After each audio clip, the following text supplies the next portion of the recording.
How you guys doing today? It's Anthony Ganji. Welcome to another episode of Tier Talk. Guys, today we're going to discuss a shooting that happened on July 20th, 2025 at the F.E. Waring Air Force Base. Me and Russ are going to break this down. Russ was nice enough to do some research. He believes that this case is interesting, and we would like to present it to you because there's not a lot of coverage on this case.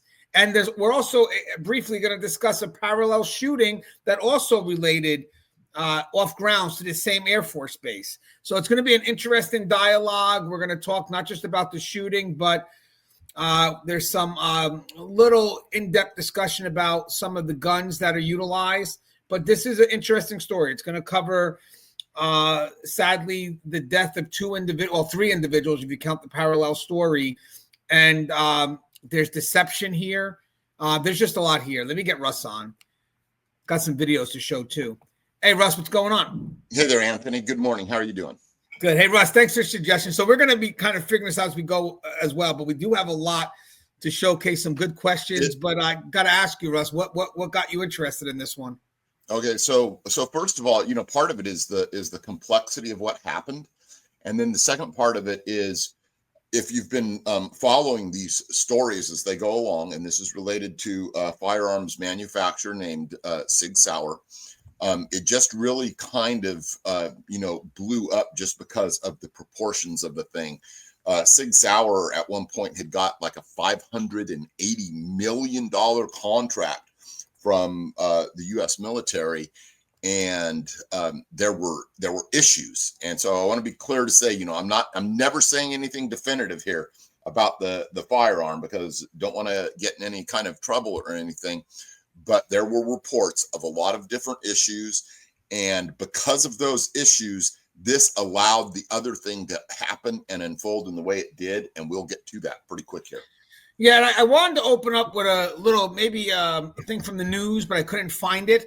But with that said, I'm going to read a little bit of the description of the incident. Got a couple of questions I want to shoot towards Russ real quick.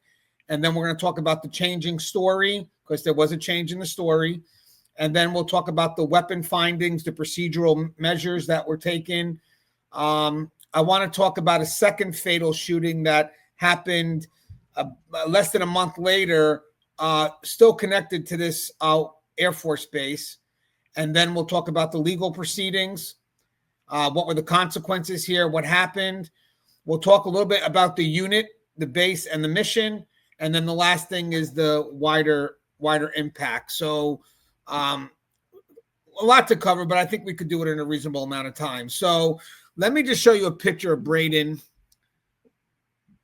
Because, guys, these cases that we put together, it does take a lot of work. So thank you guys for, one, supporting the channel, but also, bearing with us because we're figuring out as we go. We're not the experts here. We just like to figure it out and maybe together as the discussion progresses, we get answers or try to create a bigger impact. And guys, if you're interested, don't forget, I have a buy me a cup of coffee, buy me a coffee. Russ will soon put his together.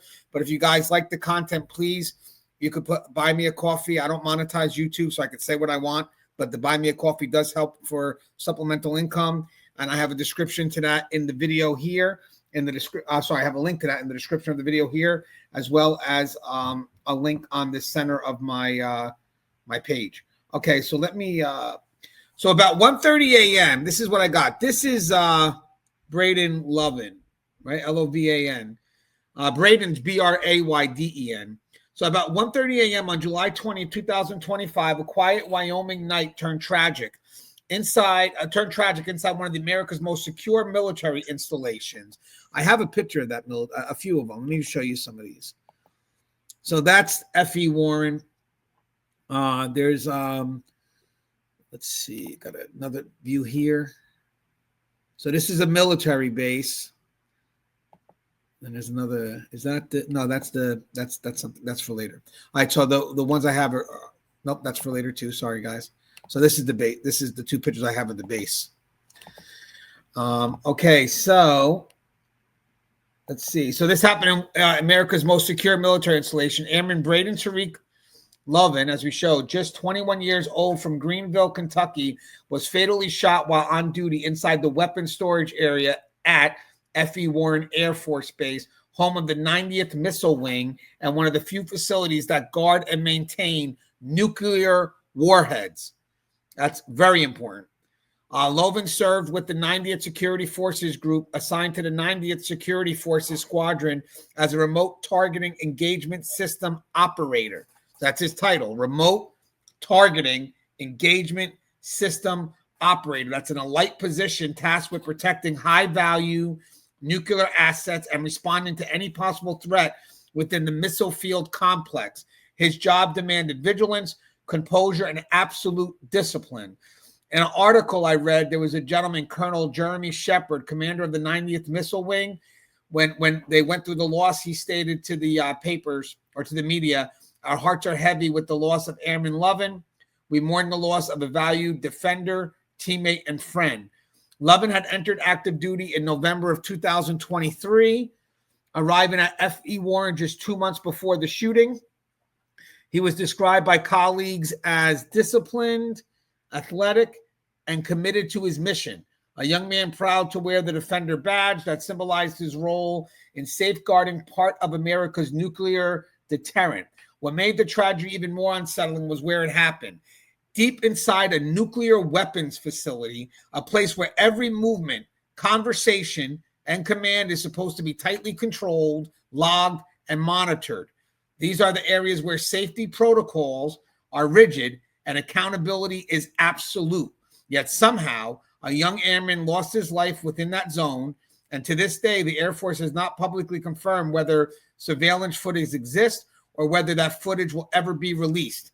That silence has left both the public and Lovan's family searching for answers. So, Russ, I got some questions I want to toss your way before we dive in. So how does an on-duty shooting at a nuclear base redefine expectations for command oversight? So, when we're talking about nuclear weapons, I don't think that there is any thing more grave than the security with regards to those weapons. The enemies of the United States are vast and well-funded and often nation states, whether we're talking about Iran or whether we're talking about China or whether we're talking about Russia. So something happened here with regards to their level of preparedness, their level of readiness, and a particular linchpin individual, as you're going to see soon, failed at that mission by not taking something seriously. And we'll get to that. The ramp up to this that allowed it to become such a big story in some of the circles I travel in, not necessarily, on a national basis, was really, traced back to the gun manufacturer and problems that they had with the particular gun that was used in this instance. And anything you want me to flesh out about that right now, let me know. Let's say as we go forward, if it's not covered, then yes. I mean, I covered a lot here, so I kind of try to make it tell a story. Yeah.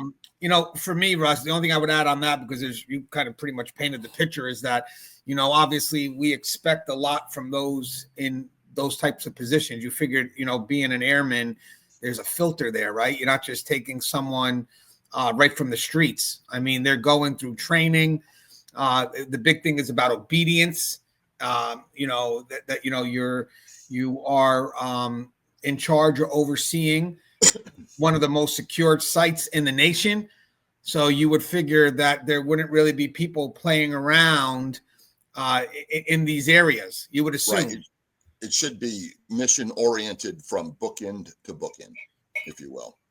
Yeah. So now, Russ, so as I was going through this, if you didn't tell me about this case, it was very hard to find. I found maybe 2 reaction videos to the incident, but really not really much from the news. And and to be honest with you, it happened on an air base an air base in Wyoming, but it is still national newsworthy because this is something that we all would have interest in, but it just did not pick up the attention of that. So I wanted to ask you, in a classified environment, how can the military balance operational secrecy with public transparency? Because I barely found anything on this.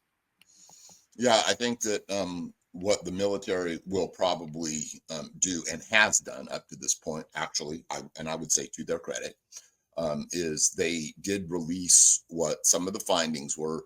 They did, make some of the records public with regards to the court martials that took place. There are other things that I feel that they're still investigating that are probably, not big red flags for all of us, because I think that some of it's going to be coming down the pike.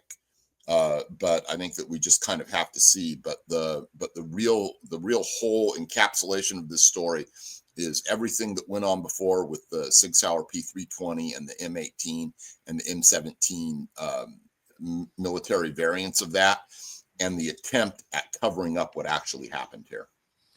Yeah, and I will tell you, I got pictures of Russ was nice enough to show us. So Russ, these are probably the guns that are going to be the center of our discussion, right?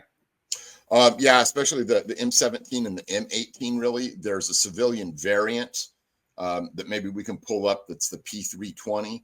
But the two that are listed as M17 and M18, those were the ones that got the big government contracts, as it were. Right. And then I got some videos I'm going to show later because some of these guns, they're saying, has a history of firing in the holster. And when we see the created stories of, so I'm going to detail the incident, but then eventually people lie about what happened, and they lean on that. They lean on the fact that the gun has a history of maybe having an accidental discharge in the holster, but that was proven obviously not to be true in this case. But I want to show you some interesting videos because there's 3 videos.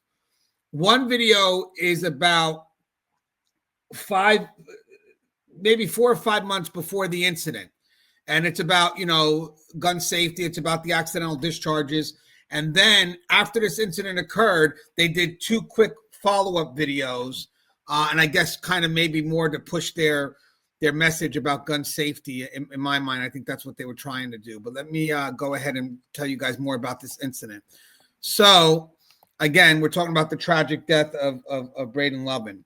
So in the hours after Lovan's death, early reports painted a picture of an accidental discharge, the type of tragic mishap that, while rare, occasionally occurs in military service.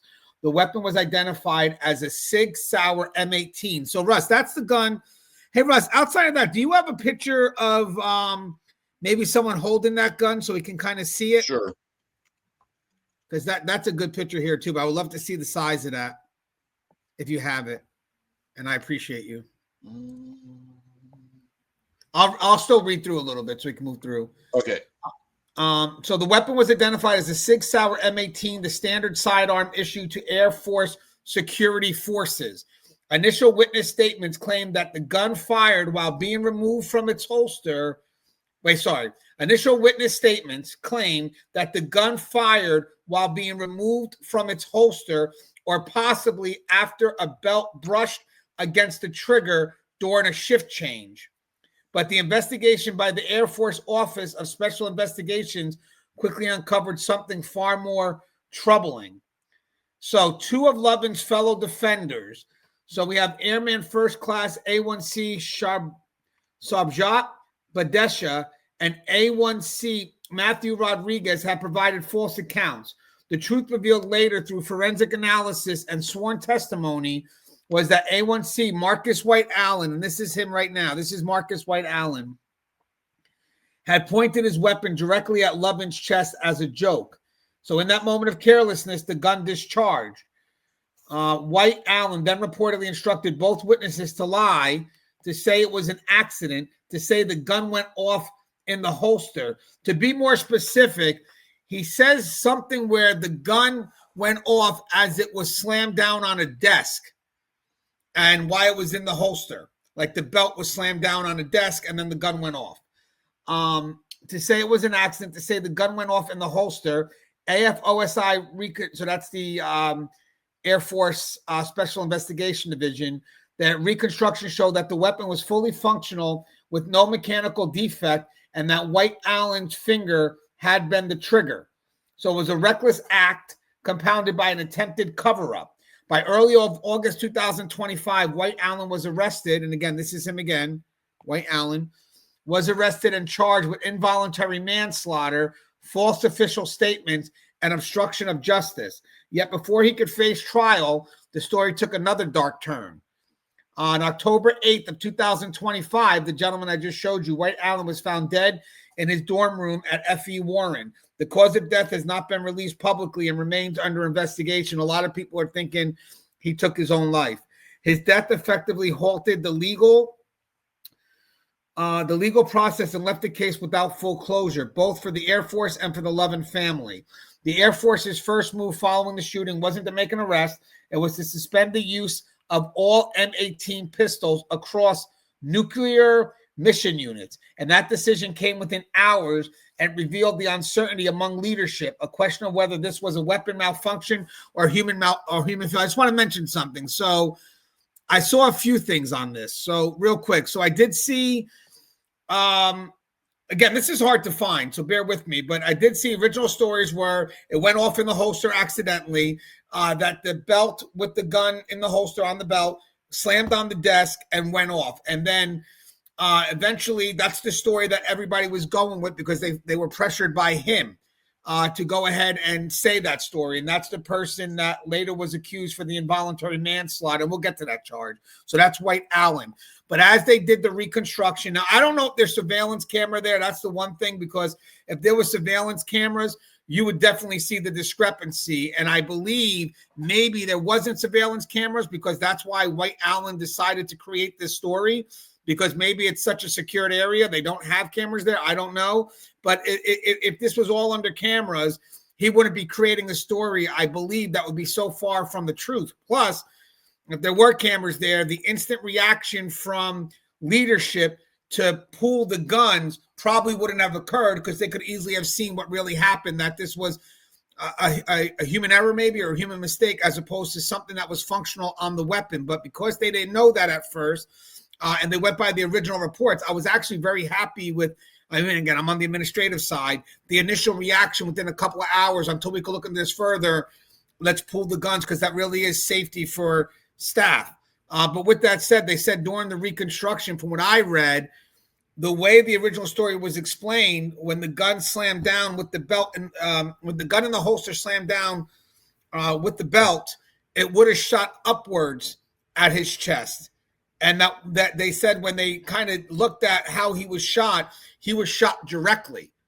And that may have been enough for them to start questioning based on the angle, hey, what really happened here? But hey, Russ, what does this reveal about weapons culture and supervision in a unit tasked with nuclear security? Yeah, so when we get back to the whole thing about nuclear security, that just tells you that at least this one guy was not on point, and the evidence that was shown in the court martial of the two witnesses who provided false testimony also shows that they weren't on point either.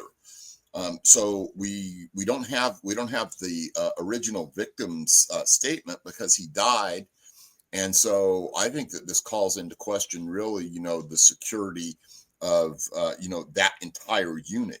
How many subpar operators were there in this unit? I know from personal experience, just at high security prisons and the gun ranges that I've been at, that nothing like this would have ever happened in any of those situations. I mean, we always took the gun safety very, very seriously. And so, it's one of those things that I just really almost can't wrap my head around. But then you saw at least I did, because of the circles that I travel in, the instant that this happened, all of social media in the gun cultures, it just blew up because everybody was just, really ready to go, yes, this was evidence of this weapon malfunctioning, because there'd been so many issues before. Over 100 lawsuits, as a matter of fact. Now, Sig Sauer did win some of those lawsuits. Some others are still pending. And, this is just like a really, terrible, horrible, perfect storm bad events, and it's very difficult to extricate, actual facts and actual truth out of all of it. And so, Sig Sauer was, very proactive when this first started happening. Not this incident, but all of these other alleged uncommanded misfires or uncommanded fires, as they were calling them, were happening. They got out there, they pushed out stuff that said there is under no circumstances can the P320, the M18, the M17, fire uncommanded. And they were very adamant about it. And yet they ended up offering a fix for it. And so some of these things, they're very incongruent, but they were very out there with regards to the kind of, political pressure that they were putting on. They got a bill passed in, I think it was New Hampshire, to absolve them of, to give them immunity. And so it was just kind of this horrible bunch of things leading up to this. And then as soon as this happened, everyone jumped on that bandwagon, blaming Sig, right or wrong. And then it was only, just a couple of short weeks later that suddenly, this came out. And then everyone were suddenly doing, mea culpas or pretending like they actually hadn't blamed Sig at all. And, it was clear after that this was, an actual homicide. It was probably not premeditated murder or anything like that, but it was certainly manslaughter at the very least. Yeah, we're going to break into why it wasn't. That's a good point, Russ. We're going to break into why it wasn't murder. And we're going to explore it a little bit later when it comes to the consequences, but we also have an integrity issue. What's funny is, because if one of the PTC requirements is if you lie on a report, you're done. You can no longer hold a PTC license. I don't know if a lot of people realize that, but yeah. Now, think about this. Think about someone in our line of work, lying about just a use of force or something with regards to an inmate's misbehavior. But now, instead of those being the central tenets of what we're talking about, now we're talking about something that happened near a nuclear weapon and in a site that is supposed to protect those nuclear weapons at all costs. I know, some people may not realize this, but the United States, really considers its nuclear weapons to be strategic and capital assets. And that means that they can be defended at all costs, not just with firearms, but with nuclear strikes to stop them from being struck themselves. And so this is the kind of thing where we're talking about the absolute gravest extreme of security in anything that I've ever seen before. Yeah, and guys, when you're put in a position of trust and you lie on an official document, it breaks the expectation that the public can have in you. So what happens here, usually there is going to be, or what should be, a formal removal. You'll see it with law enforcement, corrections. Again, for those that are governed by police training, they have a standard. You lie on a report, you're removed because the trustworthy, you can't be trusted to be in these positions. But here, two of the individuals, so he took his own life, but the other two individuals that were involved, they just got demoted. Yeah, alleged to have taken his own life at this point. Yeah, sorry, alleged. But the two had gotten demoted. And again, we do know that there was one thing we could say from the investigation is that they did lie on their reports because two of them already had to pay some fee, get some time in confinement because we're talking about military justice now. But again, if it was like law enforcement type jobs and you lie on a report, you don't get demoted, you get removed. Again, because it's a position of trust. Now, I want to go to the web. Oh, wait, hold on. There's one more question here, Russ. How can leadership verify the truth of witness statements before early narratives take hold? So if there's no cameras here. So I did like what the investigation did, but obviously I took time. Was they read the stories, probably went back and looked at the angles and realized, this story's BS. How? Because if it hit the table and it went off, the bullet would have went up, and when he got shot, it went straight. So I think the camera, if they had surveillance there, one, you never know with people, but one, it would have made them second guess the narrative. And this guy was able to convince two other individuals to lie. if there were cameras there, that would be a lot harder for him to do. And two, you had to wait probably for the autopsy to result. So I think their immediate action to remove the guns until they could figure it out was because they didn't have the answers immediately, and they jumped on that because that was their best way to protect their staff, or else they would have been negligent if there was another discharge. Plus, they also went, and I'm going to show you guys this shortly, and Russ had mentioned it, the concerns on the histories with these types of guns. It was something that was done just a couple of months prior that had made national news. So I believe that this gentleman here knew enough about that to go ahead and start creating the story and convince individuals, whether, to buy into that or saying we're all involved in it, and try to maybe even coerce them. I have a feeling when they were investigated, the investigators were like, listen, we know you guys didn't do it. This is the lesser sentence. Don't be a fool. Give us the truth before we have to discover it, and we could work with you. But Russ, how can leadership verify the truth of witness statements before early narratives take hold? Well, that's the problem is I mean, even if you're at the top of your game, things are going to get out and things are going to, be said. And so even within the confines of a nuclear weapons facility, they couldn't really, control the narrative. They couldn't control the spin. There's questions in my mind whether they should have tried. I don't know that they did. But this was going to get out, and things take time. And in this case, we know that immediately, they withdrew those weapons from service. I think that within their own little realm there was 7,900 of these pistols that they examined and looked at, and found some wear and tear, but nothing that would, negatively impact the safe operation of the pistol. And that was the finding by the people in the Air Force that examined those.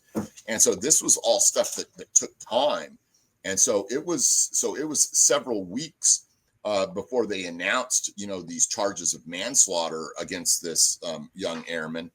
But then by that time, everything had already been said in the big, social media universe with regards to this. People were finding a lot of confirmation bias in what they'd been saying in the past against SIG. And this was kind of like the final aha moment, because there'd been, some ambiguity as to what was really going on with these weapons. And we're getting into some of that here, but definitely not all of it. And so everyone just kind of glommed on to what their own personal confirmation bias with regards to this was. And the people that had been like defending, and I know this from, officers and deputies that I know that had said, no, it's a fine service pistol. They threw up their hands and was like, well, I guess it's true. And so this was an attempt by this individual, God rest his soul and all that, to muddy the waters and to try and take blame off of himself. And, it's just a shame that, the high stakes of the world that he was operating in, actually got to the truth and released the truth. And I know it's kind of, dribbling and dripping out a little bit, but kind of what you have to expect with the nuclear weapons thing. I'm sure that if there is any video of it, we will never see it. And I don't think that that's them being non-transparent. I think that that's just what the high stakes game of nuclear security looks like. Yeah, now I want to cross into some videos, but I want to kind of touch on a little bit more what Russ said. So the Sig Sauer M18 is the military variant of the P320, a pistol with a modular frame and striker fire mechanism that has been both widely adopted and at times controversial. That's why I'm going to show some videos, because there's a lot of technical stuff here. But on July 21st, 2025, Air Force Global Strike Command ordered an immediate pause on the weapon's use across all nuclear mission units pending inspection. So over a 4-week review, like Russ said, armorers examined approximately around 8,000 pistols. Russ said around 7,900. The numbers vary, but it's around that range. I saw a few different numbers there. About 190 showed minor maintenance issues, like Russ said, worn springs, sears, or safety levers, but there was no systemic defects. Ballistic tests and hundreds of live fire rounds confirmed that the M18 used in the Lovan shooting function exactly as designed. There was no spontaneous discharge, no jam, no mechanical fault. On August 25th, 2025, the AFGSC, and again, that's the Air Force Global Strike Command Force, Air Force Global Strike Command, lifted the suspension, reinstating the M18 for duty use, and introduced in a suite of new safety and inspection protocols. These included weapon safety stand downs across all units to reinforce the 4 universal firearm rules, which Russ will explain shortly. He has a little video of it that maybe we could post up later. Mandatory requalification for all nuclear mission defenders, 2-person verification of weapon status before and after each shift, supervisory spot checks during overnight rotations to enforce muzzle awareness and holster safety, and enhance armory inspections to detect wear and tear before issues. Now, I would like to think these things were already in play, but with that said, as you can see here, they're probably just going to reinforce it. So again, I just want to read these 5 things again. Weapon safety stand downs across all units to reinforce the 4 universal firearm rules. So remember, that's to reinforce, making sure people are following. These are basic things here. What happened to Brayden is basic guns, a violation of basic gun safety. You don't point that gun at anything unless you're willing to destroy it. The mandatory requalification for all nuclear mission defenders, and that's great because that will get them a chance to be introduced to gun safety again, so we don't have this happen again, because that's the key here. Shooting, yes, of course, qualified, but also we got to give these people gun safety lessons. What happened here? 2-person verification of weapon status before and after each shift. That's just, keeping track of the weapon, who gets to hold it, who gets to be authorized to carry it, I mean. Supervisory spot checks during overnight rotations to enforce muzzle awareness and holster safety. So this is just to set the momentum in the right direction, and enhance armory inspections to detect wear and tear before reissue.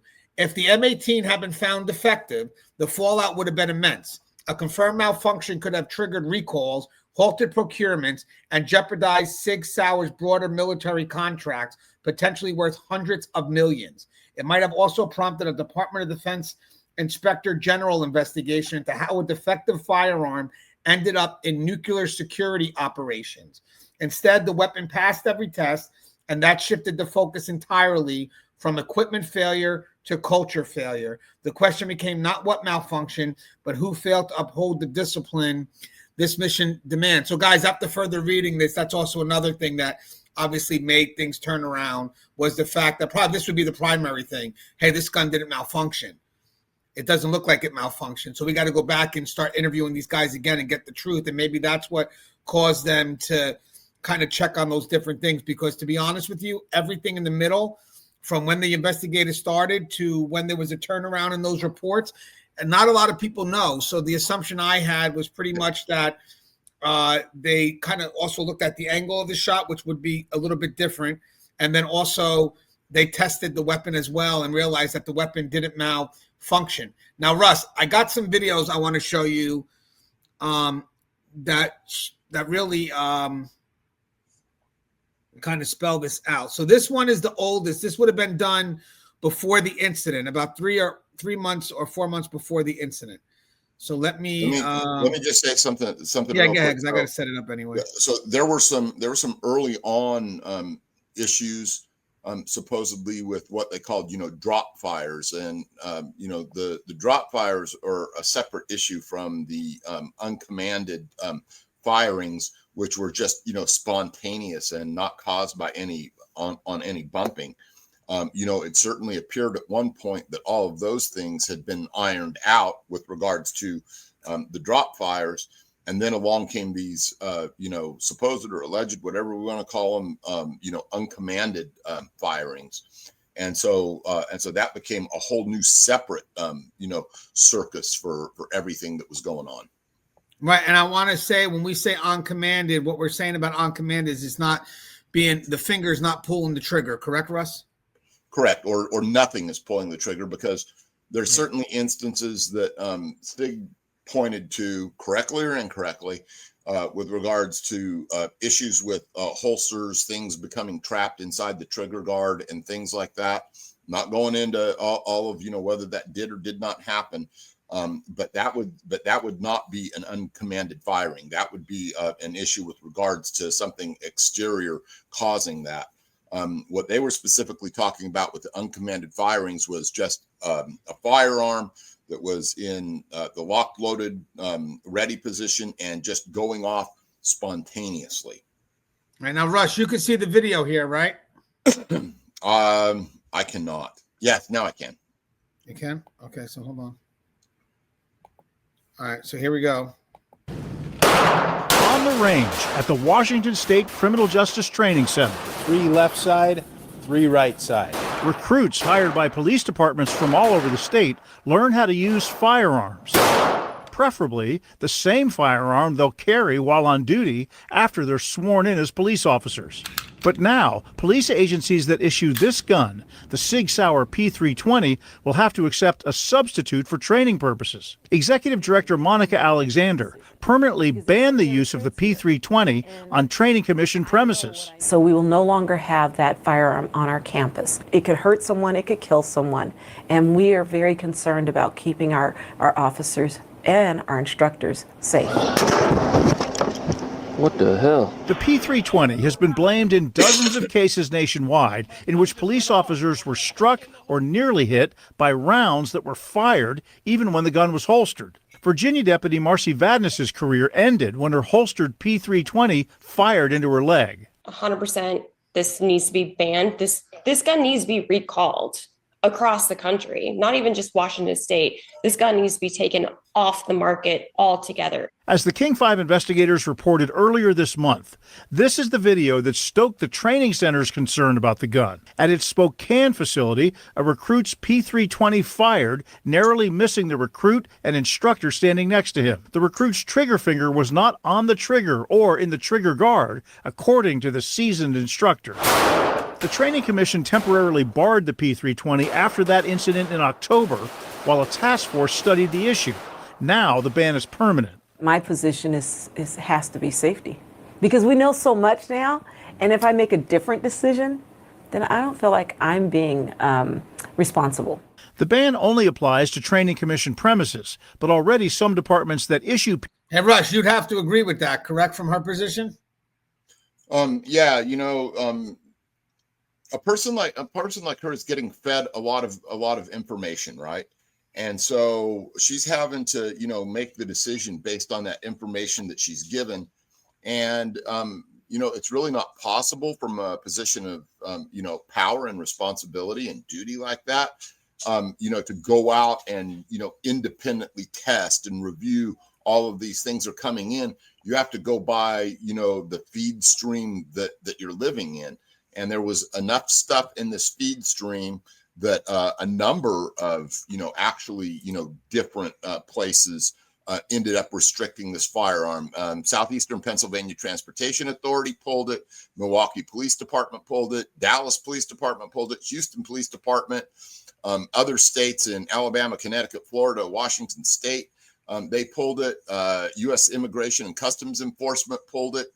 And then we saw all of these ones that were pulled with regards to this specific type of units within the U.S. Air Force. And then, there were other places, that were considering pulling it, that were within other, parts and branches and units of the military. So the Washington State Justice Training Commission did a permanent ban of the P320, the M17, and the M18 from all training facilities. I personally know of an instance very close to me where a particular department decided that they were no longer going to allow that personal firearm with regards to their peace officers to be used. So those peace officers had to go out and select a different firearm because they were allowed in this particular department to have a personal firearm, so they can no longer use any of the P320 variants. And it goes on and on. Even closer than that, a family member of mine who had that as his primary duty weapon can no longer use it.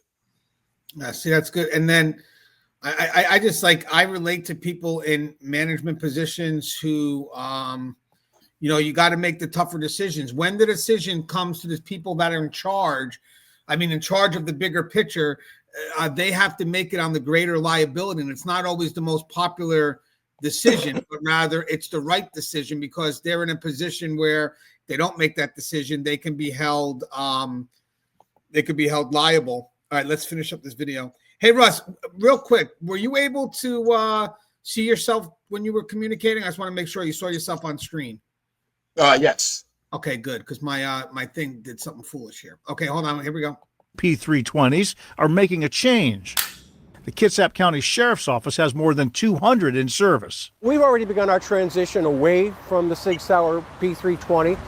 The reason is because of the safety issues. Our agency had looked at them, looked at the discussion around the safety issues involving them, and decided that we want to have our deputies to have the safest, most effective equipment they possibly can in the field.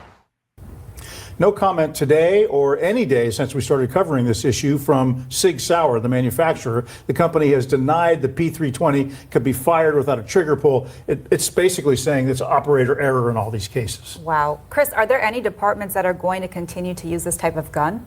Well, Bellevue's another large police department with more than 200 P320s in service. I wanted to ask them, but a spokesperson today declined to say anything about this. The cost of replacing the P320 is high, new guns, holsters, ammo, training, but I think the liability for those agencies that keep them is rising too if something does go wrong. That's a risk they carry now, is the liability if something happens. Yeah. Let us know where it goes. Chris, thank you. And you can see a lot more from the King 5 investigators.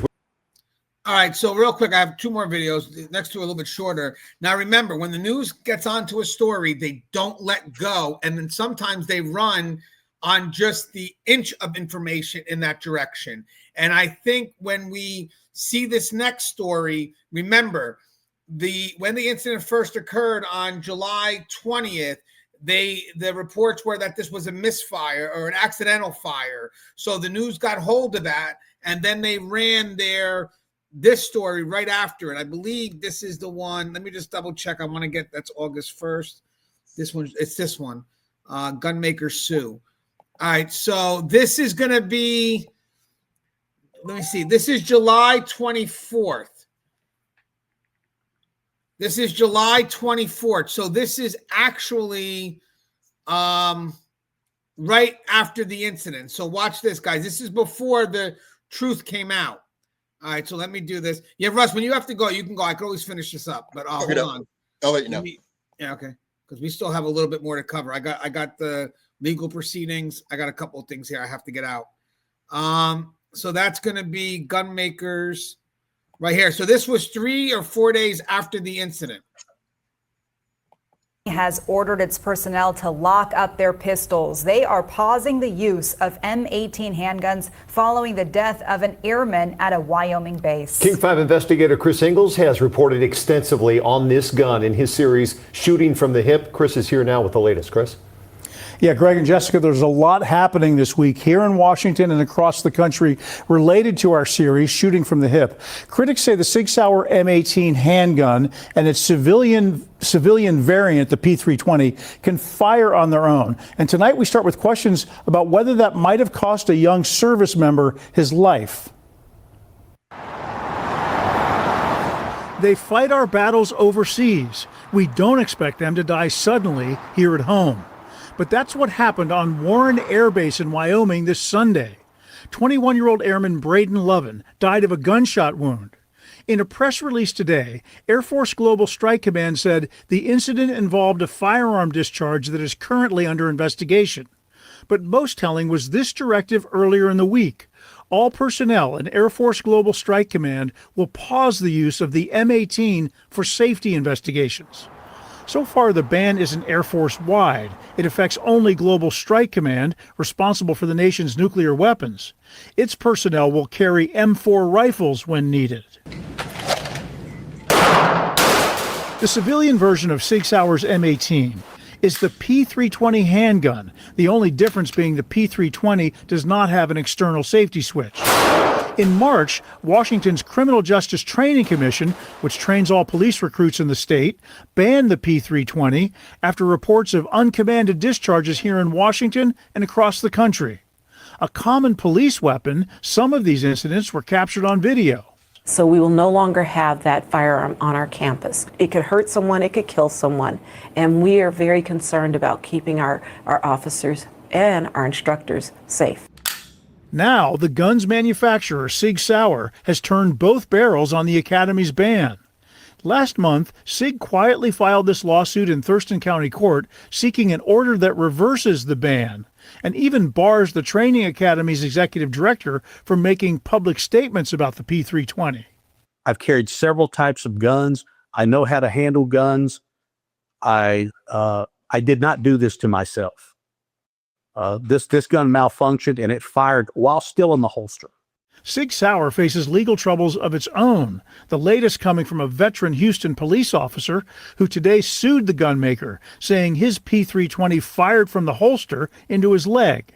This interview was supplied by his Texas law firm, Hardin and Associates. I remember this when I was laying in the driver's seat of my police car, bleeding. They were putting tourniquets on me. And I think I said something like, this is the way I'm going to get shot. He couldn't believe he was shot by his own gun. In a Facebook post, Sig Sauer gives its sympathies to the service members at Warren and the Airman Lovan's family, and said it's offered its assistance to the Air Force to investigate whatever happened here. Sig has said over and over that this gun cannot fire without someone or something pulling the trigger. Chris, I want to ask you about that lawsuit here against the Washington Police Academy. What is the next step there? Yeah, so they've filed suit, and a Thurston County judge has scheduled a hearing for next week. So we may hear from the company's lawyers and the Training Commission's rebuttal coming up very soon. We'll follow up on that, of course. One thing after the next with this. All right. Yeah. Chris, thank you. And you can revisit. You're muted. So by the way, when I was watching reaction videos, now, granted, this video was done a couple of days after the incident, so now they're kind of using this to kind of push their first argument a few months ago. So it's kind of trying to create momentum for them in the next direction. But then a lot of people thought that, the story now could have been crafted by the Air Force because, if it was a malfunction, the cost it would be to replace all the weapons. So people started to come up with these conspiracy theories that the military made this story up, made this guy the fall guy, the one that, shot Brayden. And there's no reason to believe that. So I'm not even going to entertain it. I am going to put it out there because it did create some conspiracy theories. But Russ, I got to ask you, Russ, I mean, you do see that this gun does have a bit of a problematic history, just wasn't problematic in this incident, though. Yeah, I think that, if I was going to really point this out, the problematic history also lies with the journalists who took this and ran with it, right, and just presented all of these factoids that, none of them had been checked. The instant I heard this story, I knew that there was going to be these kind of problems. I knew that they were going to run forward with it. My expectation at the time that they were running forward with it, though, was that this was going to be borne out. But, in my conversations that happened with people, I said, well, you know what, we really got to wait and see because, there's a over-reliance in this case on human witnesses, which in my experience are notoriously unreliable. And that was actually borne out. And I was honestly, I was a little bit, I was a little bit surprised that what I had said about that, was borne out. My expectation, my natural go-to confirmation bias was one thing, but my reasoning, if you will, perhaps even trained mind, had actually glommed onto the right direction. And I did not want to, introduce a bunch of, confirmation bias in the conversations that I was happening. Now, we had open, honest, frank discussions, and I would argue from one viewpoint and then argue from the other viewpoint. And then when this came to fruition, it was amazing how silent the whole gun community just went. and not very many people, got back out there and did a mea culpa. One of my favorites in the gun culture out there, Colin Moore, to his credit, he had said from the beginning that he was not willing to make a statement or say anything conclusory about it. And he was really able to, kind of in the end say, hey, look, I was right, because we didn't know all the facts. No investigation had been concluded.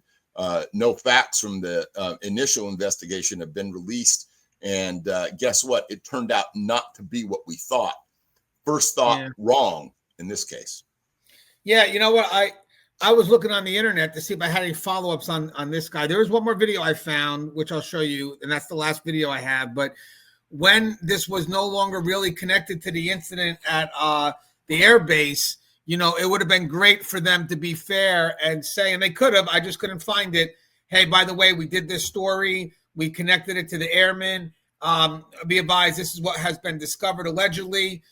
So we want to be fair and be objective. But if this guy's got a narrative and he's trying to paint it and really coming after the gun company, then he's probably not going to switch it, because they always do it safely too. They say something out there that which they could back off of easily too, but they put it in your head. That's what their objective always is.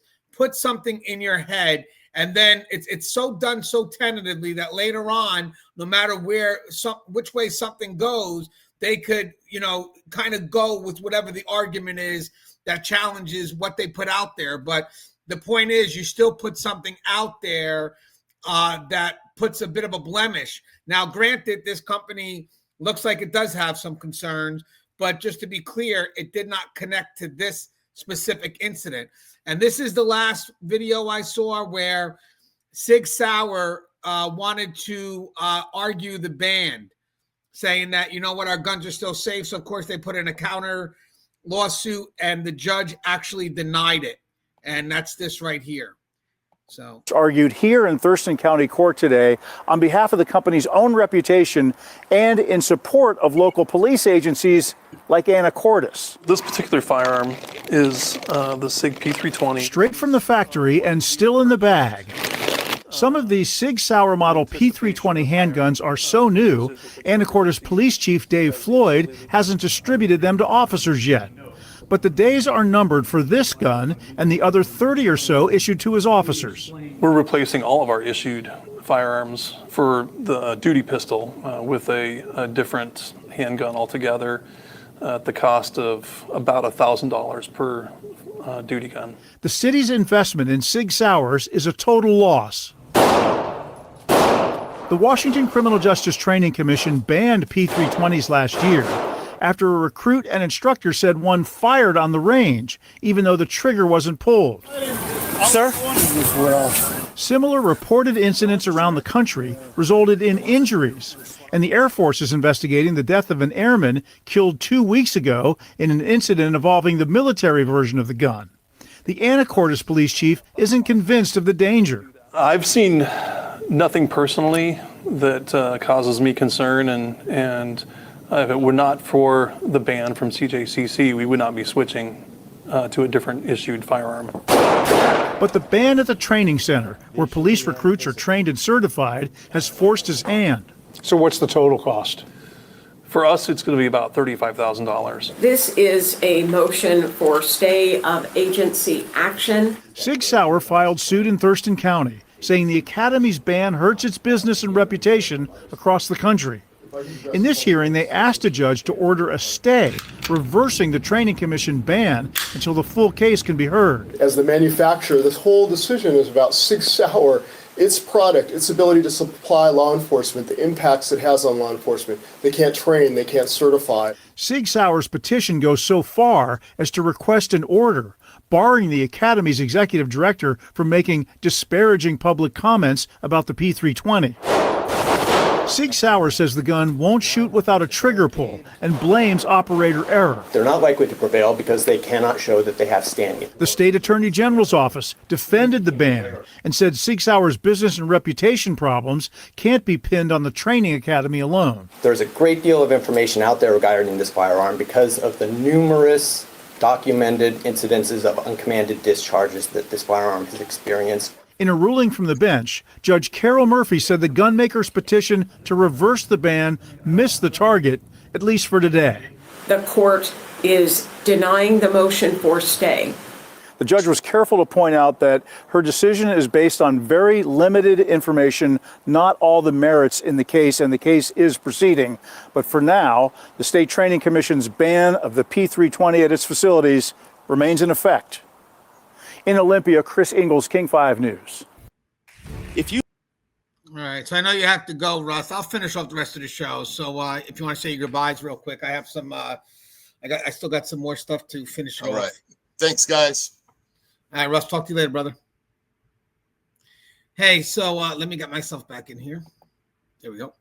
So it's unique here too, because I would have done the same thing if there was an accidental discharge at the range, being the administrative position, which would probably be an agency decision actually, but we would push for it because there's just at this point there's just too much liability. Plus the fact that could always play out later on if something does happen with that weapon. That video of what happened at the range does cause people to act. So I do think that's a very smart move. But with that said, to connect the gun to the airman's case, I think is unique. Now, by the way, I think shouldn't be. They should fix that because that's no longer connected. And you have to be fair. But with that said, if there was a shooting at the range like this, there would be an investigation. There would be investigative reports. So I don't know if Sig Sauer was able to pull those reports and look at their side from the legal side, because if this is affecting all their money, or I don't know if they're canceling contracts. So now there's a violation there, or whether they say we're just not going to buy anything more from you, because that's different. If I was canceling a contract, then maybe there's more of a lawsuit. But if I just said, hey, we're not going to renew it, then there's really not much they can do except for protect the name. Protect the name would be their best course of action. So if they were canceling contracts, let's get the legal suit. I want to see the investigation on that, all this stuff, because now you're canceling a contract, basically saying that our gun is not where it needs to be, doesn't perform. So we would like to see a copy of the investigation of that shooting that happened in the holster at the range. But if they're just saying, nah, we'll let this contract play out and go ahead and buy from someone else next time around, I mean, what can the company do? There's really not much they can do, except for, hey, you're causing us business, then attack the people that are putting it out there. So I wanted to talk about something else too. There was a second fatal shooting. So barely 4 weeks after Lovan's death at F.E. Warren faced another tragedy. This one was just directly off base.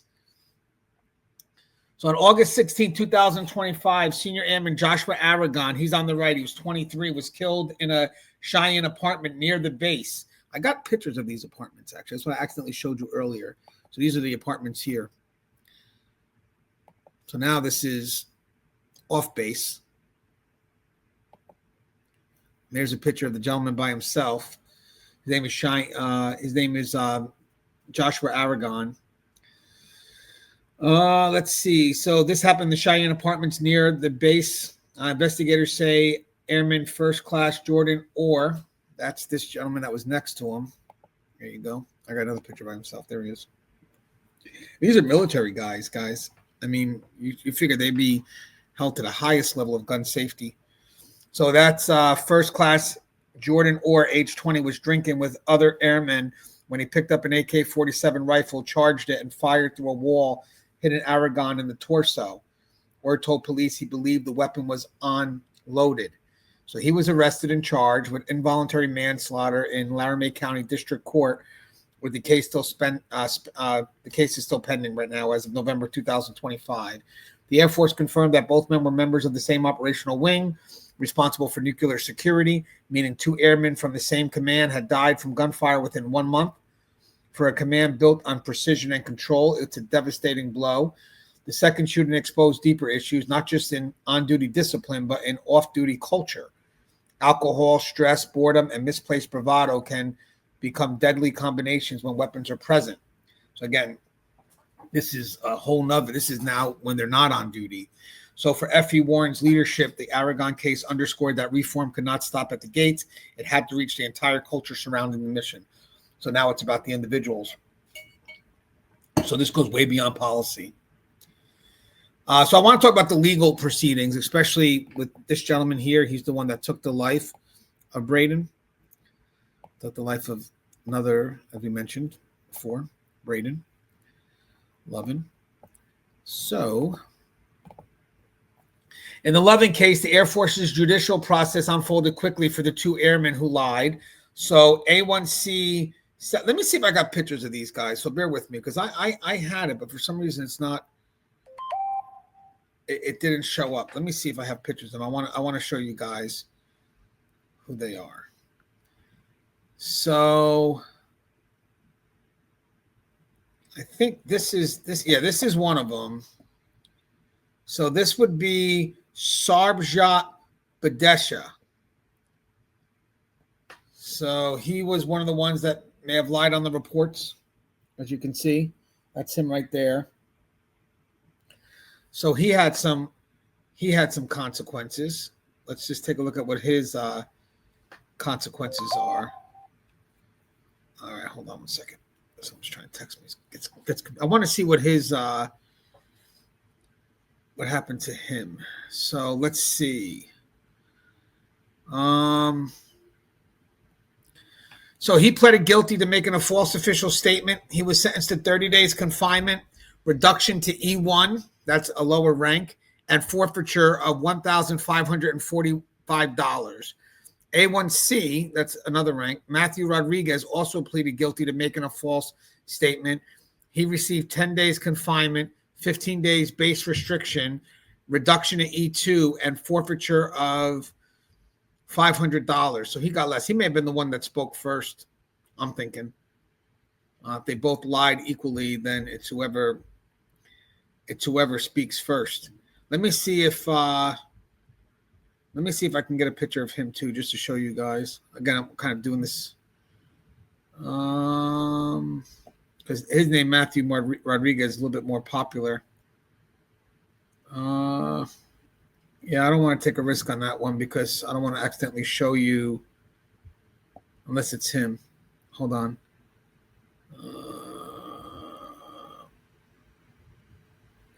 Yeah, let me not show you. I don't know if I have his picture. I'm telling you guys, this is a hard one to find. There's not a lot of information out here on this, so it took a while. So I want to tell you what those demotion means. So both Badesha and Rodriguez were airmen first class, A1C. Pay grades are noted as E3. So a junior enlisted rank that signals a defender is past the absolute beginner phase and trusted with more responsibility. A reduction to E2 airman or E1 airman basic is a formal demotion. It immediately lowers rank authority and pay, resets time and grade towards future promotions, and seriously damages career progression. In security forces, a field that relies on trust and judgment, a demotion for integrity-related misconduct often becomes career-ending. Yeah, I mean, as I said, guys, lying on reports, the lack of trust, that's very hard. If something ever happens again with these guys, all this stuff will come out. So that's why sometimes people are like, hey, for these types of positions, if you have no integrity and it gets discovered, there's a zero tolerance when it comes to those actions. So practically, E1 carries no insignia and minimal responsibility.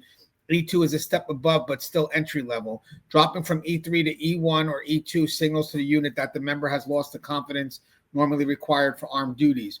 For Marcus White Allen, that's him, the man charged with Lovan's death, the charges of involuntary manslaughter and obstruction of justice were suspended after his death. Remember, the obstruction of justice because he tried to he got people to change their reports, whether he coerced them, threatened them, or, leaned on their sympathy. The point is he was facing involuntary manslaughter, the obstruction of justice. Obviously, they were suspended after his death. His case will never reach court. And for Jordan Orr, so that's the accused in this Aragon case. So that's him. That's what happened at the Chenier Apartments, which is connected to the air base. The case remains open in civilian court. He faces up to 20 years in prison if convicted under Wyoming law. So remember, that happened at the apartments.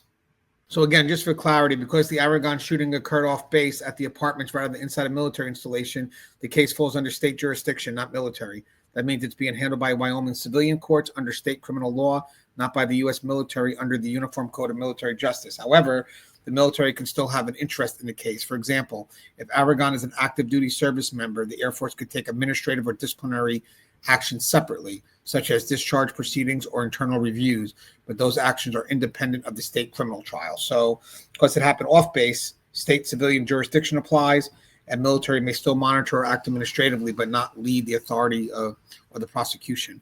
So this case is just a bit different because it happened in the apartments, which was off base. So administratively would be the disciplinary actions and removal, etc. So I wanted to talk. People have asked, hey, Ganji, why was this gentleman here, White, charged with manslaughter and not murder? Because again, it looks like he could have shot him directly in the chest. So under the Uniform Code of Military Justice, Article 118 defines murder as an intentional act, deliberate killing, or intent to inflict serious harm. So in this case, investigators found recklessness, not intent, aligning with Article 119, involuntary manslaughter, which covers death caused by culpable negligence. That distinction matters because it determines not only punishment, but how the military frames the event. It wasn't viewed as premeditated violence, but it was viewed as a catastrophic lapse in judgment. Still, manslaughter remains a grave charge in military law, carrying severe confinement and discharge penalties. Yet White Allen's death meant no trial, no sentencing, and no form of closure for Lovan's family. Let's see. So there were some questions here, like how should the military ensure transparency and closure when a suspect dies before trial? And then the second question is, did relatively light sentences for false statements align with the gravity of a nuclear security death? So again, we kind of touched on this, but anything with a false report from those positions should have the highest level of consequences and punishment because they're in that position of trust. So how do you trust those people to do those positions again? And again, look what they're responsible for, a nuclear site where we have our weapons. So you should have the utmost integrity there. And the people that do those jobs, their level of obedience you would expect to be a little bit greater because of what they're in charge of. And by the way, that says a lot, not just about who they are on duty, but yes, who they are outside of duty matters too, because that's the person they are. You want people that they're obedient at all levels, obedient with their own self-control, especially for the latter case, off-site with just shooting a gun through a wall. The people wear the uniform doesn't wear the person. So if you don't have that obedience, outside of work, you're not going to have that obedience wearing the uniform. Who you are is who you are. And again, how should the military ensure transparency and closure when a suspect dies before trial? There's ways to, protect the interest of secrecy for the government, but still give people what they need for closure. You have to try to find balance in both because if you don't, people start to lose trust in the system. So it's good if there are concerns, the people that need to know are aware of what those concerns are, and then the measures being taken to rectify those concerns because, again, for them, their family member died. So they need accountability. They need closure. They need to know that it can't happen again. So they do need to know the measures, I believe, just something that gives them closure. So, they also know that things could be preventable, that we're taking this matter seriously. So I think there is a level of information that they should be provided to give them what they need. I wanted to talk a little bit about the unit base admission contest because some people have asked, what is this base? What's the purpose? What do these airmen do? So I got the 90th Security Forces Group is the protective backbone of the 90th Missile Wing, responsible for securing roughly 9,600 square miles across Wyoming, Nebraska, and Colorado. The sprawling missile fields that house 150 Minutemen, 3 intercontinental ballistic missiles. Minutemen or Minutemen? Their duties range from base perimeter defense to convoy security, weapon storage, protection, and even counter UAS operations, so defense against drones. This is the tip of Americans' nuclear spear, and the defenders stationed there are often young, exhausted, and working under relentless 24-hour alert rotations. F.E. Warren Air Force Base itself has a long history. Originally founded in 1867, it's 2 years after the Civil War, as Fort D.A. Russell, later transitioning into a strategic missile base. It remains one of 3 core hubs of U.S. nuclear deterrence. That makes the deaths of Lovan and Aragon all the more consequential. They didn't just represent individual tragedies, but an institutional failure within one of the most sensitive missions on Earth. And the last section I got here is just the greater impact. So impact culture and wider implications. So by the fall of 2025, leadership at F.E. Warren formally acknowledged what many within the ranks already knew. The unit was in crisis. 4 security forces deaths in a matter of months had rattled morale and raised serious questions about command, climate, supervision, and mental readiness. So I see 3. So obviously we got Brayden, White, and Jordan R. White killed himself, so that would count because he's near. I just want to see where they're getting the 4th one from. Hold on one second. Where is the 4th one? Let me just see, because I only see 3 and I don't have any information on. So 3 have been public, which we saw, but this one wasn't so much. The 4th fatality described only as an airman found dead at F.E. Warren on a that's White. So his wasn't really publicly put out there because it could be suicide. We don't know what the cause of his yet, but he was found on October 8th. So let's see. 3 of the deaths have been publicly reported as resulting from gun violence. Let me see if I can get details. Need details because I want to know what the 4th one is. So we know about Jordan or we know about Brayden, and then this one's the least publicly, but we believe he may have taken his own life. We don't know, but they're saying this one is the one that's least publicly known, which is Marcus White Allen. So there's another one that happened on September 30th, 2025. Airman First Class Marcus Evan Jackson found dead off base in Fort Collins, Colorado, ruled a murder-suicide by a local coroner. So I didn't have information on that one. Let me just see, how does that relate? So I guess just the fact that they're airmen, but let me get more details on that. More details on this one and pictures so we can see who these are. Let's just see, guys. Kind of, as I said, we're learning as we go. I'm just curious because it said 4. So Marcus Evans Jackson. So on September 30th, 2025, officers from the Larimer County Coroner's Office responded to an apartment in the 100 block of West Fairway Lane, Fort Collins, Colorado. 2 individuals were found. Marcus Evans Jackson, 20 years old, was pronounced dead at the scene. An 18-year-old female identified as Alyssa Page Reardon was transported to the medical center of the Rockies and later died. Her injuries on October 1st, 2025. The Larimer Coroner's autopsy results dated October 2nd, 2025, determined Jackson's manner of death was suicide, cause of death gunshot wound. Reardon's manner of death was homicide caused by gunshot wound, so murder-suicide. According to a military news summary, Jackson was assigned to the 90th Missile Wing at F.E. Warren Air and Base, Wyoming, and his death is considered part of a series of 4 fatalities among security forces personnel tied to that base since July. I mean, who are they taking in on that base? The incident is being treated locally as a murder-suicide. Jackson killed Reardon, per Larimer County findings. The exact motive, how Jackson and Reardon were connected, personal relationship, roommate, off-duty contact, and the detailed sequence remains undisclosed publicly. And from the military side, base officials confirmed Jackson was affiliated with F.E. Warren, AFB, and investigations are ongoing with cooperation between the base command, Air Force Office of Special Investigations, AFOSI, involved in the other investigations, and local civilian authority.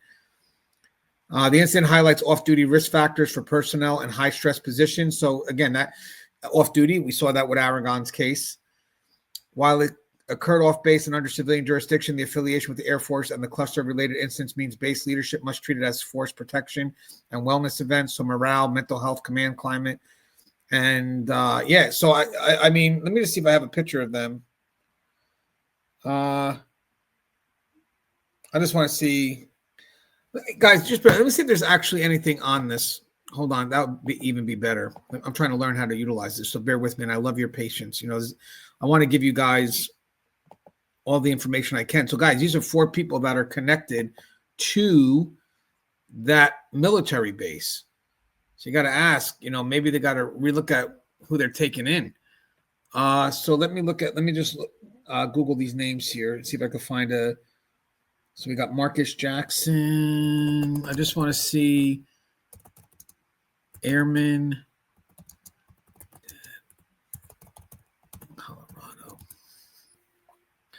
Colorado Springs Airman found dead. No, hold on, wait. Guys, they really, these are hard to, sometimes these are really hard to find out because they're not so publicly out there. I want to see if, put the victim's name in here. Paige Reardon. I just want to see if I can if I could just find something real quick. Hold on. Paige Reardon. So that's 4 in 1 year. 1 in July, 1 in September.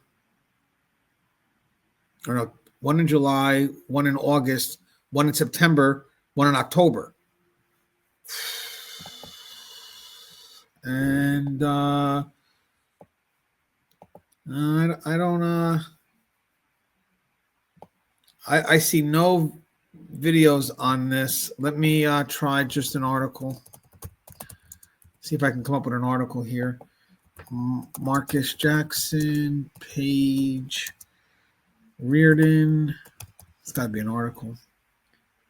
Fort Collins domestic shooting. This is it. Hey guys, let me share this. See if so you guys can see what I see. Let's just go through. I'm just curious. Curious about this. So that's 4, guys. This is, you discover something new every day. September 30, 2025, the Larimer County Coroner's Office responded to an apartment in the 100 block of West Fairway Lane in Fort Collins, Colorado. 2 individuals were found at the scene. The male individual was pronounced dead at the scene. The female individual was transported to the medical center at the Rockies and succumbed to her injuries on October 1st. For more information regarding the circumstances, please refer to the press release. September 3rd, approximately 2:22 a.m., Fort Collins Police Service received a report of shooting at the 100 block on West Fairway Lane. When police arrived, they located. Let me make sure you could see this. Hold on one second. So I want to make sure we don't need Russ here because Russ is no longer here. He left. Let's see. Let me go to what I am looking at right now. I'm looking at this one. So I'm at the top. We read that. Report of shooting the 100 block at West Fairway Lane. When police arrived, they located 1 person deceased and had a 2nd person transported to the area hospital. Detectives in the SCPS Crime Against Persons Unit are investigating the incident and have determined all involved individuals know each other. There's no indication of any ongoing threat to the public. This is a tragic situation. Our deepest condolences go to the families and friends of those affected. And that's from the assistant chief. Official cause and manner identity of the decedent will be released. So they believe it was a murder-suicide, but let me see if I could just get a picture. I'd just like to see if we could see who these people are. Paige, and she was 18. Images. Guys, this is... if I can't find it, I can't find it. Because I don't want to show the wrong picture. So right now, because even there's not really much in those articles either. It's just a press release. There is one in the Coloradan. Hold on. And do we have a picture here? Wow. Really hard to find.